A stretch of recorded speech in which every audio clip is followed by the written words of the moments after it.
Hi අද අපි ඔයාලට අරන් එන්නේ අපේ මන්දාරම් නුවර ගිය ගමන ගැන.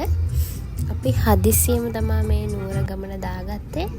ඉතින් අපි උදේම පිටත් වුණා. නුවරට ගියාට පස්සේ නුවර දෙකක් විතර ගියා. ඉතින් අපි මුලින්ම ගියේ අපි නවතින තැනට. අපි ගොඩක් අමාරුවෙන් ඒ තැන හොයාගත්තේ. මොකද ගොඩක් තැන් බුක් වෙලා තිබ්බේ හදිස්සිය දාගත්ත ගමනක් හින්දා. අපේ නුවර යාළුවෝ සෙට් එකක් ඉඳිය අපි යාළුවත් එකතු කරගෙන අපි ඉන්න තැනට යන්න තමයි මේ හදන්නේ. කන්ද උඩ තමයි නවතින තැන තිබ්බේ.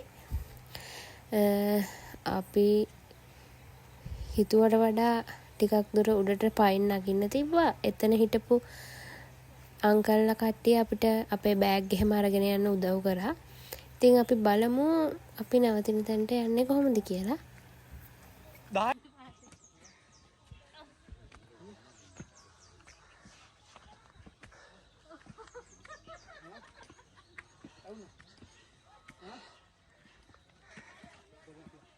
අපි ඔක්කොම කපල් 3ක් ගියා. තව අපේ යාළුවෝ වගේකුත් ගියා. අර අමාරු දැන් මේ උඩින්නේ කට්ටිය වෙනවා. වාහනේ අරේ දින අර නංගි සපත්තු දාන් ආපු කොල්ලෝ සෙරප්පු දාගෙන ඉන්න බෑ. අපි බයෙන් කන්ද නැගගත්තා. අපෙත් තියෙන මෙච්චර ලොකු කන්දල්ලේ මේ. ඇත්තටම කළුවර වැටෙන්න කලින් අපි මෙහෙට ආපු නිසා අපිට view එකත් ලස්සනට බලා ගන්න පුළුවන් වුණා. එනවනම් අනිවාර්යයෙන්ම කළුවර වැටෙන්න කලින් එන්න. මොකද ගොඩක් පාරවල් සවුත්තුයි. ගොඩක් දුර යන්නත් තියෙනවා. නුවරින් ඉඳන් පැය 2ක් විතර. ඒ නිසා අනිවාර්යයෙන්ම හස්සෙන්න කලින් එන එක තමයි ගොඩක් හොඳ.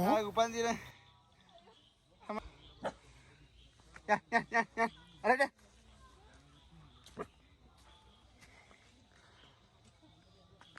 now wow මේ තියෙන්නේ අපි නවතින තැන. ඇත්තටම එතන කන්ද උඩ තියෙන තැනක් නිසා ලස්සනට view එක පේනවා. මේ පේන්නේ මේ එතන අපි හිටපු තැනට උඩට view එක පේන විදිහ. ඇත්තටම මාර ලස්සනයි. මේ ගොඩක් වටේම පේනවා. හවස නිසා ටිකක් සීතලක් තිබුණා.